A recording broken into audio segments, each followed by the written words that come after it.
ಕನ್ನಡದ ಮಾತು ಚೆನ್ನ, ಕನ್ನಡದ ನೆಲ ಚೆನ್ನ, ಕನ್ನಡಿಗರ ಮನಸ್ಸು ಚಿಂತನ. ಕನ್ನಡದ ಮಾತು ಚೆನ್ನ, ಕನ್ನಡದ ನೆಲ ಚೆನ್ನ, ಕನ್ನಡಿಗರ ಮನಸ್ಸು ಚಿಂತನ.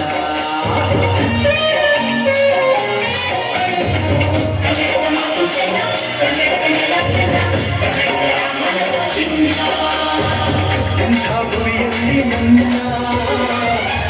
ದೊರಕಿದ್ದೆ ಪುಣ್ಯ, ನಿಮಗೆ ಕಾವೇರಿ ನೀರ ಕುಡಿಯುವ ನಾವೆಲ್ಲ ಧನ್ಯ.